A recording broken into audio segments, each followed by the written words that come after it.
I met Sayo when I was in uni. That time, he just decided to come to our school to advertise Christian Explosion, but also to sell T-shirts. We dated for 6 years. So he proposed when I was, I think, 22. But then, the moment he proposed, I think for me, I knew that I wanted to be with him, but there's something in my heart that just changed to say, it's not like I don't want to be with him, but I was like, there is something that is not adding up. On 6th December at around 4, one of the guy's mom calls me around 4 in the morning. And I'm like, why is she calling me now? I pick up the call and she's like, so what's the update about the accident? I'm like, what accident? I'm like, I don't know what you're talking about. It's like, oh, okay. And then she cuts the phone. If you had to sit down right now with a 24-year-old you, right, and have a conversation, what would that be like?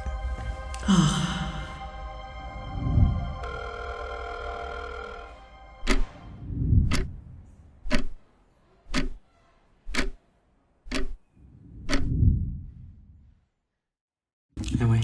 Hi. How are you? I'm good. Could have been better, but I can't believe you're making me do this while I have like a cold. But anyway, it's fine. Here we are. I think you're gonna get better even after this. You think so? They say laughter is the best medicine. We're not here to laugh, but we could. We could laugh. Randomly in the middle of a conversation, we might. So if we do, that'll be the medicine for you today. Okay. You're welcome. Oh my God. Anyway, I'm gonna have you like stop probably so I can blow my nose or do something. I don't know. We can cut and play whatever time you want. But anyway, all right. Yeah. But good to see you. Nice to see you too. Thanks for actually being my first guest on the show. This is my first guest on the podcast, by the way. So this is. Oh my gosh! Thank you. Pressure. This means a lot, honestly speaking. But you know, like, I've known you for a couple of years, right? And one of the things that has always like impressed me about you, right? I think with everybody that I know, there's always like a characteristic that I'm like, oh, this is interesting about this person. One thing that always interests me about you is, I know you travel a lot with work, but whenever it's Sunday and you're around, you're at church on time. And have you ever missed a Sunday when you're around? Yeah, sometimes, but it's, a few times. When I'm like so tired. When I'm tired, like I'll go like, okay, you know what, I'm just going to sleep in because I'm tired. Yeah. But most of the times I usually try my best to make it to church. Because I know like I've never, I mean, okay, fine, I show up late a couple of times at church. Bro, okay, let's all the time. I feel like, okay, we're going to leave that. Yeah, we're going to leave that. Edit that out. Thank you. Yeah, because, no, but it's always interesting. Like, and I think there's been times where you like even convene at church and stuff like that. Yeah. And I've been a member at Baptist for like maybe 7 years now. Yeah. And I think a certain day Peter sent me a text. It's like, dude, he gave me an example of somebody that we know. He's like, so and so has actually even managed to like convene. They just recently joined the church, blah blah blah. Yeah. It's like, how come you've never? And I'm like, Peter. But I feel like you would be great at it because you're like naturally someone who is usually in front of people. I shake. You have no idea. I'm like really surprised that you say that you shake, but I think if you do it 2 or 3 times, you'd be fine. I think I should take it up though. Yeah, you should take it up. Last Sunday, my brother was asking me to say, do you get nervous when you're like convening a church? I'm like, all the time. Really? I do. But you've done it like countless times now. Yeah, I've done it countless times. But I think for me, it's much more than the whole thing of standing in front and just speaking. Yeah. Because I know whatever would come out of my mouth can either build or discourage other people. So for me, it's just beyond that, where I'm like, Lord, I just want to say anything that is going to push other people away. Great. But help me that whatever I say is going to bring glory to your name and it's going to help everyone to feel comfortable and enjoy in your house. So it's just beyond the words for me. I think maybe that's what makes me nervous all the time. Amen to that. Okay, that's great. That's fascinating. But I just want you to know, you encourage me a lot. Oh, thank you. And if I'm ever not gonna make it to heaven, it'll be on me. Why not? God is gonna be like, I sent Mwe. give you an example every single day, but then you Come on. He's a gracious God. Oh, yeah. He's a gracious God. What is it that you do that is not going to make you go to heaven? I don't want to know. It's fine. I'm just kidding. Oh my God. Not by works. Oh my God. It's by faith. By faith. Anyway. In what year was that? 15, 14? I think is that the year we met? Somewhere there, right? Yeah, probably. I didn't know who you were. Mm-hmm. I think I just met you through the people that I knew at the time. Okay. And I think it was like Youth Fest time and whatnot. Mm-hmm. And obviously Youth Fest carried us. Oh my gosh, I know. A lot of us to Christ. Shout out to Youth Fest. I know. And it has been evolving, mm-hmm. And all of those things. But I think whenever, I think KBG got saved through Youth Fest as well. Yeah. I know I did, mm-hmm. and a bunch of other people, honestly speaking. But obviously, we can't ever, talk about Youth Fest mm-hmm. without Wanangwa. Yes. Without late Sayo, late Wanangwa, late Sayo. Yes. You can't talk about that without those people. Yeah. And I think you come to Youth Fest every year since then. Yeah. But recently, I think the last 2 Youth Fest, I haven't been. Right. Yeah. You were away. Yeah. Yes. Mm-hmm. Yes. Okay, mm-hmm. fair enough. Mm-hmm. But then, I think before we even get to, because the question that I want to ask is, what's it like for you being there? Mm-hmm. And obviously, you know what I'm trying to get to here. I think that is just. But okay, before we even get to that, right? Before we get to that, right? Do you remember the day we met at church? I think it was just before you got married. Oh. I think it was okay. I mean. Yeah. I remember it was you sitting down in Sayo. Uh-huh. And I came through. I said hi, and I just remember you were sitting like this. Super chill, right? And then we spoke for a little bit, and then I was like, okay, cool. I hope I was really nice and. No, you've been. Trust me, that was. You were very nice. There was nothing that I think made me feel some type of way or whatever. But no, you've been nice even before you knew. Oh, so kudos to you. Thank you. Yeah, and I think I knew you from a distance. Mm-hmm. Mm-hmm. Then I was one of the people under Sayo and Wanangwa's wings and whatnot, mm-hmm. stuff like that. Mm-hmm. But without touching, much of the topic, mm-hmm. walk me through your love journey in regards to that. That's a big curve. I didn't expect that we're gonna end here. Really? Can we end here though? Oh my gosh. Yeah, we can. Ooh. How'd you guys meet? How did we meet? Yeah. Okay. So I met Sayo when I was in uni. Mm-hmm. I think I was 18, 19. He was probably 20, 21. We met, but he claims that the first time that we met at Pole, because he used to go to Pole. I don't know whatever it is called nowadays. Mubas. Yes, it's called Mubas. I'm supposed to know that.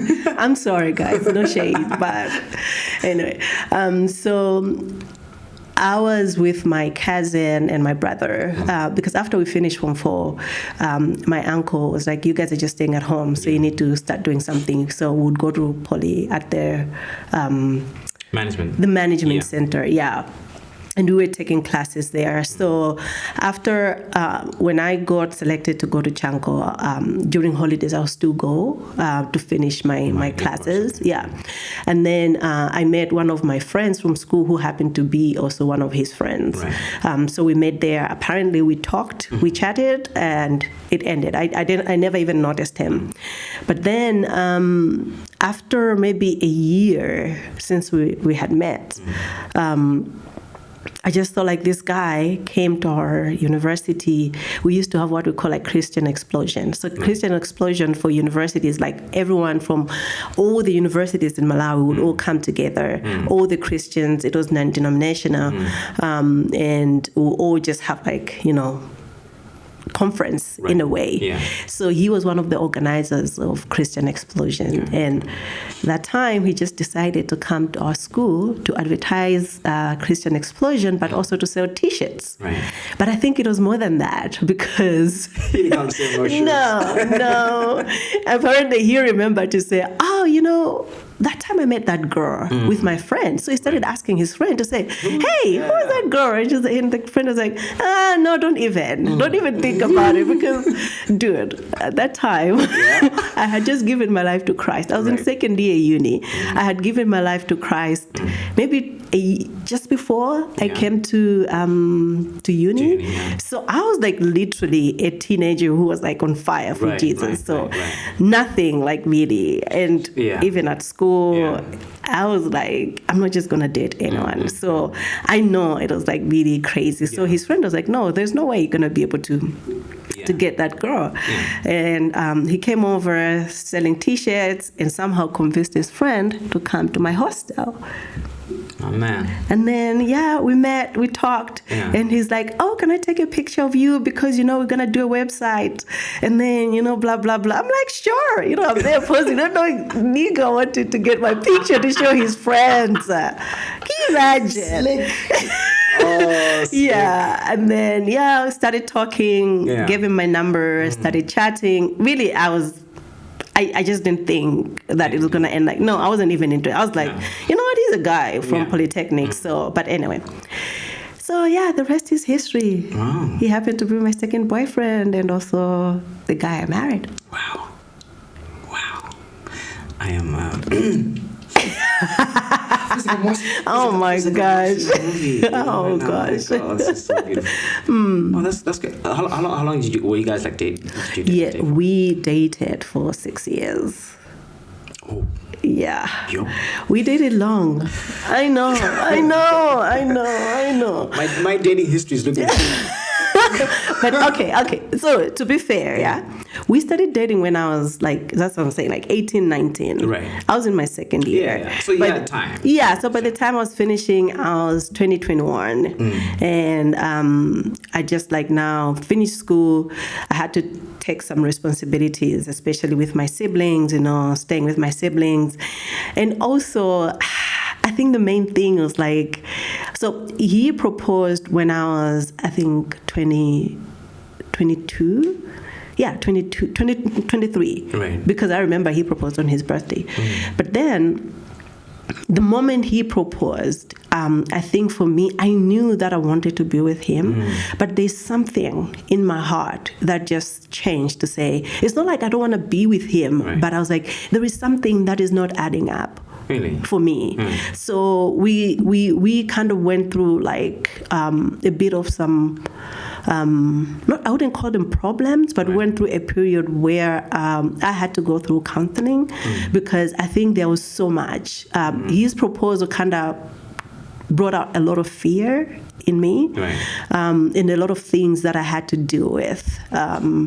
Mostly, I think one of the things was just like the grief for my parents. I think like being young and even our culture really, if you lose your parents at a young age, I don't think they would really encourage or direct you in a space where to say you have to grieve what you've lost. It's just like our culture, counseling is not something that you do. So for me, I think after losing parents, the only thing that was on my mind was school. I have to finish my school and then I have to take care of my siblings. That was it. And this guy comes in and the time is like, oh no, you know what? I want us to get married. I'm like, no, I've got these siblings that I'm taking care of, and I don't want anyone in our space. So that kind of gave me a lot of fear. So I had to go through counseling for almost 1.5 years. Went through counseling together, and then I did my own work as well. And then after that, that's when we kind of got married. It would have been like 4, but it ended up being 6. I'm not trying to justify. It's just what happened. Yeah. Okay. No, that's interesting. I think looking at you dealing with loss from like your parents and possibly everybody was thinking, oh, you know what, that happened like years ago. Yeah. She should be fine by now. People assume that. But I've also learned from like a friend of mine who lost her dad. She was explaining to me like what that's like. She's like, you know what, you never really heal, right? No. It's like you're constantly maybe the feeling and time. There's a gap created in terms of like how many times it pops up in your head. Yeah. But you never really heal from that stuff. It just keeps on going. So I think it's fascinating that you actually say that. Yeah. Yeah. I think it's something that is usually always a part of you. Right. It's not like something that will make you. It changes. I would say it progresses. Like for me, with my parents, I think it was different because that's what I'm telling you. Like it's young. I was young. Sorry. How old were you? I think my dad when I was like 8, 9, and my mom when I was 16. And I think my mom's death was like probably also one of the hardest because I was like a really young girl and I needed my mother in my life. You know, as I was trying to navigate, I had just finished high school. So it was more like I knew it happened. And then after that, we had to move. We had to be separated. We are 5 in our family. But also, thank God that we've got like a good, like compassionate extended family who were there for us. They took us in, you know. So to be honest, I didn't have time to breathe or to process because just after a year, that's when I went to uni. And honestly, I just focused on school. For me, that was it. But when I finished school, I think I kind of more like forgot about it in a way and thought like, oh, I'm fine. You're fine, and I was like, oh, I'm a strong girl. You know, I don't cry. Even like my late husband would know because I'll go like, no, I've gone through a lot. Right. And anything else that comes my way, I think I can be able to handle it. I'm not going to be worried about like petty things. But then it reaches a point where God is like, no, actually there's a lot in your heart that you need to deal with. So for me, I think that's what it was. So it wasn't like it, I wouldn't say like I heal, but it's part of me. It's part of you. But now it's different. It comes out different. It comes out with it comes with gratitude. It comes with times that I miss them like a lot. But at the same time, I'm like, oh Lord, look how far you've taken me. I don't think I would have been here if my dad and my mom were around. We always chat with my siblings. We say, if our parents were around, I don't think we would have been where we are. Because it would have been so spoiled. You know, where you just go like... Yeah.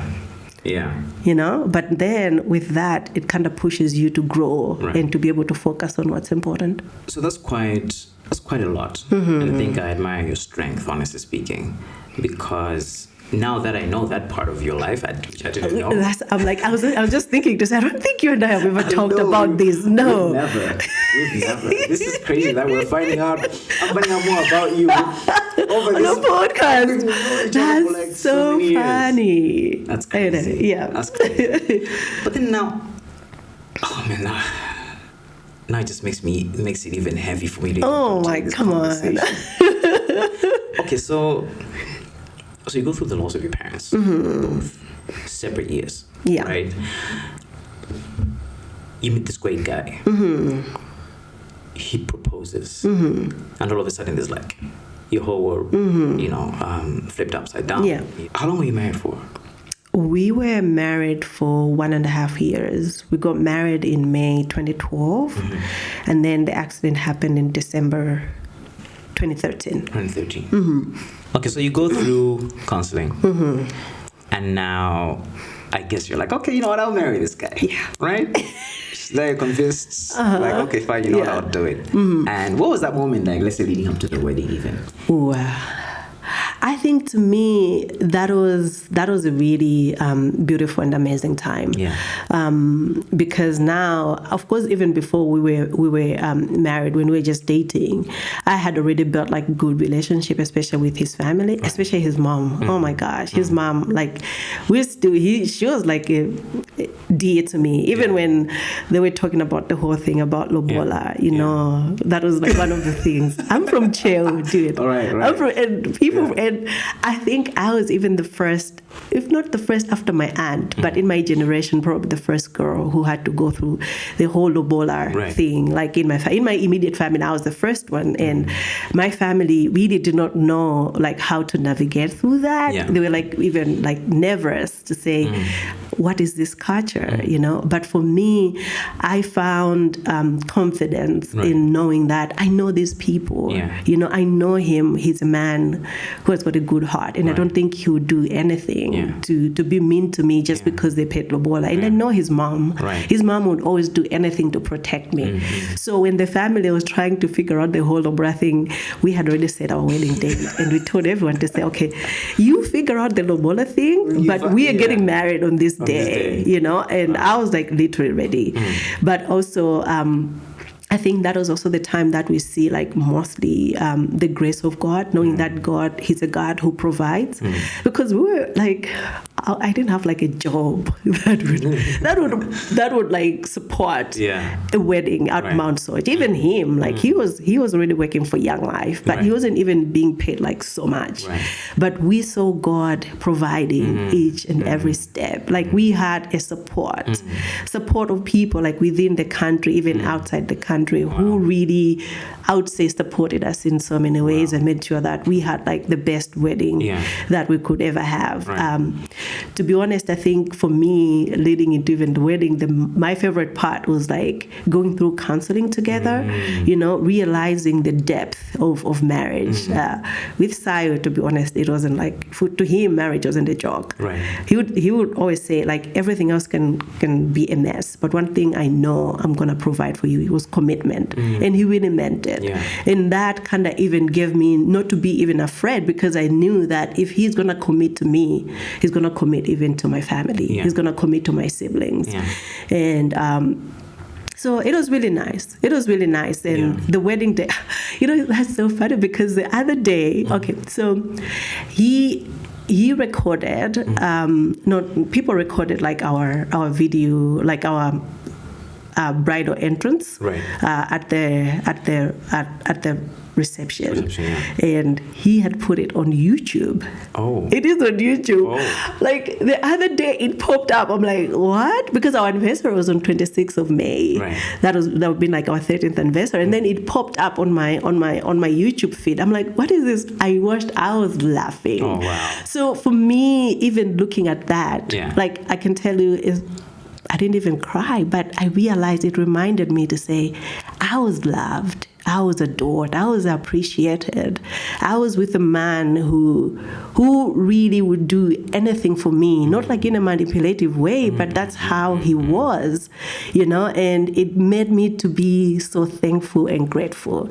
Not to be sad, I miss him like a lot, but to be honest, watching those videos, even looking at our friends who were there, we danced a lot, you know, and I was listening to the music, DJ Kali and KBG, they did remix of like different music that we danced to. It was like really beautiful. So for me, leading to that, there were like so many things that really reminded me of God's goodness, and even brought us even together as a couple, because we realized that our families are different in terms of culture. That means a lot to them. But for us, we have got one thing, which is like our kingdom culture. That's what we're going to hold on to, and we're going to do whatever it takes in order to fulfill what God is asking us to do, and that is the commitment of marriage. So it brought us together, to be honest, and we learned so much about who God was. So that's really interesting. You see, so now you've gone through your own life, you're done with uni, you know, and deep down in your heart, I'm sure you're like, you know, my parents would have been so proud. And you meet this great guy, proposes, you go through this counseling and everything, and it's like you start to love him even more now, because you see this is the guy who could do so much for you. But then a year and a half later, in December, what date was it? It was 6th December. 6th December, and I remember it was early morning. One of the guys, because there were like 8 of them that went on that trip. They were going to Zimbabwe for a Young Life meeting. And on 6th December at around 4, one of the guys' mom calls me around 4 in the morning. And I'm like, why is she calling me now? Right. I pick up the call and she's like, so what's the update about the accident? I'm like, what accident? Like, that's in the morning. And in the morning, for me, in the morning, it's all like I'm thinking and I'm processing. And I'm like, what are you talking about? She's like, I heard the guys were involved in an accident. I'm like, I don't know what you're talking about. It's like, okay. And then she cuts the phone. At that time, I'm waking up and I'm like, what is happening? And then I start like looking for phone numbers for his colleagues in Zimbabwe to really find out what it is. Yeah. And so I called late Wananga's wife, Mpato, at the same time to say, do you know anything about this? And she wasn't also aware of that. And then that time, every time he traveled, my sister would come over and stay with me. And I told my sister to say, this happened. And she's like, you know what? If it was probably bad, they would have told us. Right. So let's keep on finding out what it is. And I remember reaching out to some of the church members who are from Zimbabwe, asking them to say, I've heard this has happened. Where do you think would be the closest hospital that they would take them? But we couldn't even trace anything. But then later on that day around like maybe 10, and I'm already like starting running the errands. I'm planning to go to work, I just heard the call to say, no, they did not make it. I think my time stopped for me. Time stopped for me. I did not know what to do. As I said, my heart was like really shattered. And I think even everyone did not even know what to do, or it was crazy. And not only like talking about my husband, but I'm talking about also a friend. Not a friend, but two friends, because there was also Sarah, who was like really our dear friend, who was doing ministry with us, here in Malawi. So it was one of those which was like really so painful. But one thing that I remember was even telling God to say, okay, you know what, God, I think you've done enough. Coming this far. I remember having that conversation with God. I'm like, God, you've done a lot, I think right now it's time for me to handle this myself. I need to handle this life myself, because at this point you can't keep on. There's only so much that I can take. Talking about parents and then this. Like, what am I going to do? But it was, I think, one of us still like out of anger. And that's also one thing I learned, to say, God is so spacious. Like, he's so big that he can take everything, our emotions, our frustrations. He can be able to take it, because even in that time when I was telling him, like, you've done enough, that's when he's like, but I'm the only one who knows how deep this is. You would never understand how deep it is, So, yeah, that day happened, and we had to wait for like another week for the bodies to come from Zimbabwe to Malawi. So that process of waiting is like really crazy and painful, and still like praying and trusting. I was still praying, but at the same time I was like, okay, I'm still praying, but I'm like we're not in good terms at this point, because you have done so much in terms of like, you've done enough. This is enough. Let's move. Let's see if I can run this. Let's see how it goes. But even in that moment, to be honest with you, I still saw like the support of like all our friends, everyone else coming, making sure we're okay. His friends from work, friends from church, family, balancing between Wananga's family and my family, and, we were all like in the same city, but making sure that we are okay as we wait. And then the bodies came. I have never seen so much traffic other than a political Larry being in highway than that day, because it was crazy, to the point that I remember one of the traffic guys asking to say who has passed away, because it was one of those like people thought it was someone else, but when they say it was these young people who were like really full on for Jesus, sold out for Jesus. And it was a lot of young people coming in, a lot of young people who, some of them were confused, shocked, terrified, But to be honest, even I remember the service was like, the church was packed. The cars, I remember that day because I used to live just behind the church. And I think I hadn't caught the news because I think WhatsApp wasn't really big that time. Was there WhatsApp at that time? It had just started. It wasn't so big. Yeah, so I think it was really hard to really just catch all the things. And I remember walking home and I'm like, whoa, what's happening here? It's just like cars everywhere. Yeah. Man. Yeah. But that service, I think to me, it was the same thing where it truly reflected how they lived their lives. And for me, I think that's what also changed my heart, because I had to ask myself, is God enough? Wow. Because these guys lived their lives. They lived their life for God. Every day, they gave it in. They gave in, like, as you're saying, like youth first, reaching out to young people, sharing the gospel of Jesus Christ. And they have done their part. What am I going to do? Is God enough that even though He has taken away everything that I have, I can still say, you're still God? Is He enough? So for me, that was the question that every day I had to really reflect and ask myself as I passed through. Was it easy? No. It was not easy. As I told you to say, I was like, I don't trust you anymore, because there's only so much that for me, consider myself a young girl. I was just like 24. I was like, there's only so much that a girl can take. This is, but He was good. He's good, and He's been enough for me. And it's the same thing that I always say that I look at it to say, with Lusayo, us dating since like I was 19, he was 20, we figured out life as adults together. Right. So for me, it was much more of like, I've got a friend who I've lost, and there's that part of a husband. And I reached a point where I was confused to say, I'm grieving like for my friend. I've missed my friend. Like I've lost my friend. But at the same time, I'm like his wife. Like, how do I balance these two? Because we live life together as adults, like figuring out to say, okay, how does being an adult look like? For me, even thinking to say, how does it look like to be a godly woman? It was like him even helping me, supporting me, even for him to figure out how does it look like to be a godly man. I'm sure our interactions, something that I did would have like probably made him also really figure out what it looks like to be a godly man, a godly husband.